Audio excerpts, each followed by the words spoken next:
This video is powered by the pros at Pascal Air Plumbing and Electric. Arkansas owned, Arkansas operated. GoPascal.com. All right, let's talk to Coach Jimmy Dykes, ESPN SEC Network analyst, who's on call for the Arkansas game tomorrow against Auburn, along with Tom Hart. Coach, we appreciate you making some time for us this morning. I know Arkansas's had the better success of Auburn as of late, won 4 of 5. How much of a coaching matchup is this from an entertainment standpoint, watching Pearl and Musco at it tomorrow? You got the two coaches in the league, Ty, that are more than capable of taking their shirt off during the game. It starts with that. If you had to rank the guys most likely to do it, it's 1A and 1B, and they're wired very similar, very, very similar in how they market their program, how they engage with their fan base, how hard they recruit, just all the personality, the big personalities that they are, how hard their teams play. I think they both probably value we play harder than you and we step on the floor as much as anybody out there, not just in this league, but across college ball. They really emphasize that you're not going to play harder than us. You might beat us, but you're not going to play harder than us. So it's a big time matchup day one in the SEC. And there's big games across the country. There's big games in the league, but I don't think there's a bigger game in the SEC to start with than Auburn and Arkansas with what's at stake for both teams. I'm excited about Ole Miss and Tennessee, also Kentucky going on the road at Florida as well. But, again, this game tomorrow at 1 o'clock in Bud Walton is going to be very, very appetizing. As far as the SEC is concerned, Jimmy, I think the expectation was it was going to be a strong conference this year. Is it down relative to your preseason expectations, and how much could conference play kind of change your opinion on that?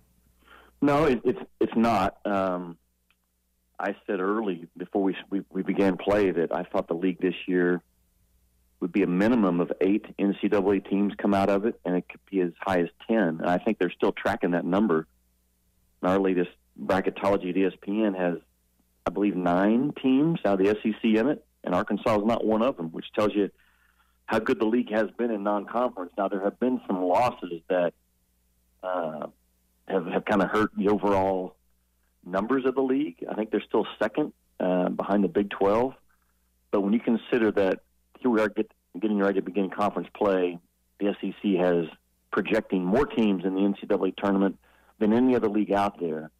I think they're on track. And, you know, the fact that Tennessee and Kentucky have hung in there and risen back up inside that top 10, and then you got other ranked teams as well. But I'm telling you, there's a bunch of teams right now that we have not seen enough of, like Ole Miss, Mississippi State, Florida. I mean, those teams are good. I've seen them, but I don't think the nation has seen them as much as they're getting ready to. Those are really good teams.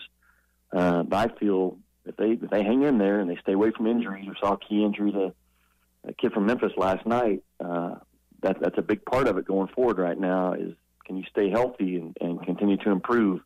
This league's in really good shape. ESPN college basketball analyst Jimmy Dykes with us on the McClarty Daniel hotline.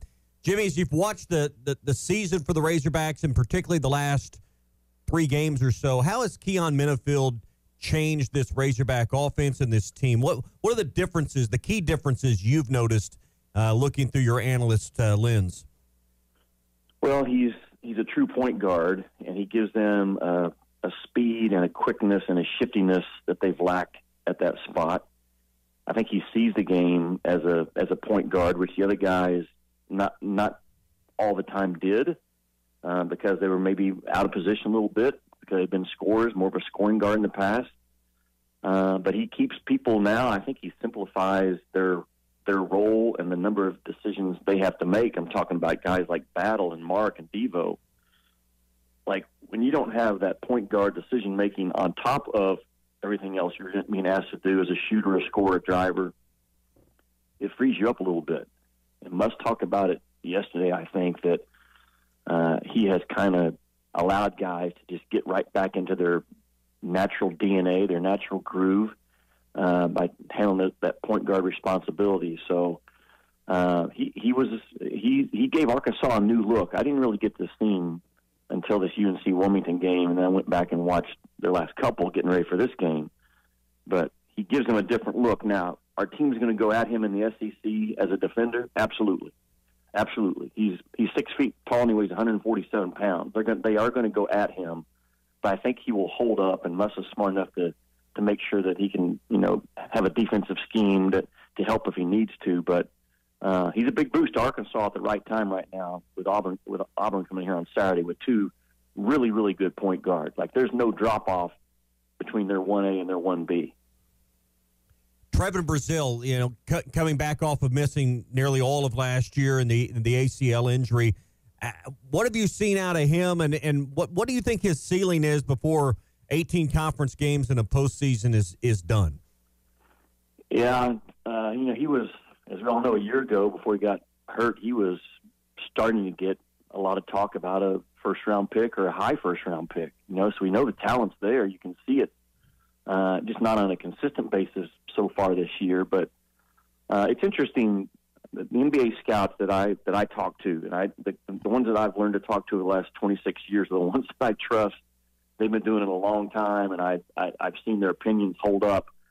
The swing skill for him going forward, which I think plays into what Arkansas needs out of him the rest of the year, is how much dog does he have? Does he really, really have in him?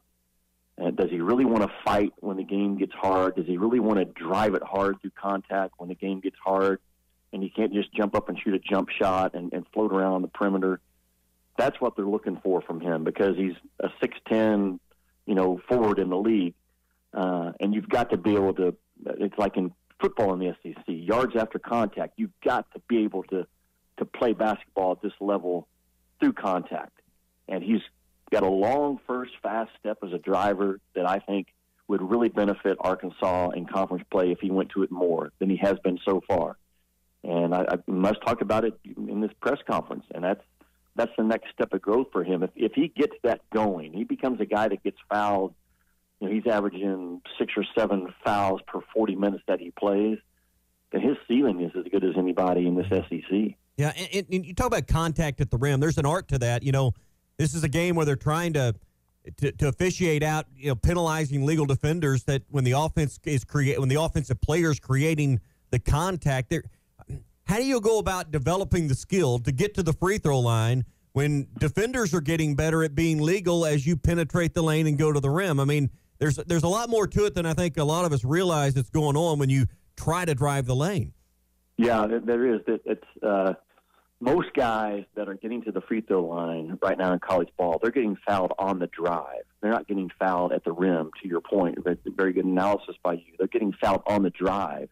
That's what I'm talking about with Brazile, because you have to come out and respect his ability to shoot the ball. So he has the luxury now of playing against a defender that's closing out on him because of his shot.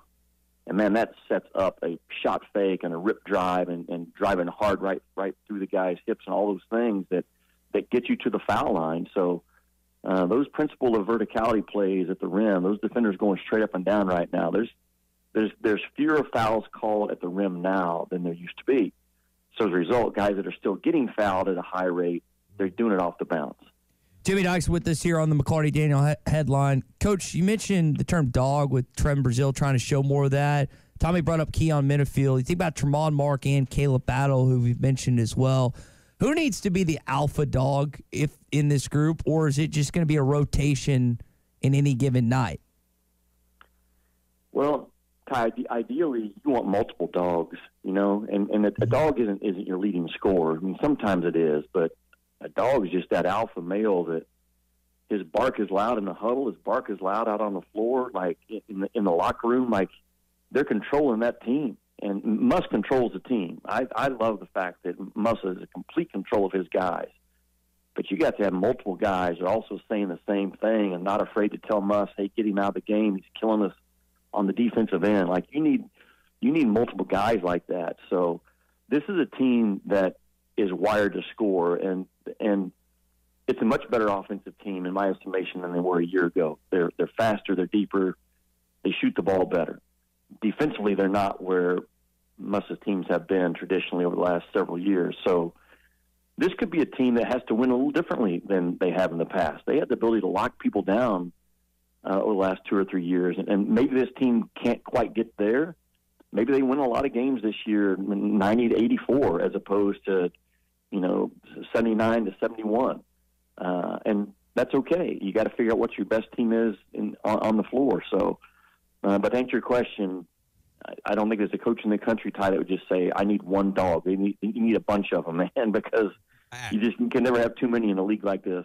BetOnline is your #1 source for all your betting needs. Get the latest odds, lines, and matchup reports for baseball, boxing, golf, and more. BetOnline continues to be the fastest and easiest way to place your wagers, including live betting and your favorite casino and card games available to play right from your phone. Head to the website or use your mobile device to sign up today and get in on the action. Remember to use our promo code BELIEVE, that's BLEAV, for your 50% welcome bonus on your first deposit. Bet online, where the game starts.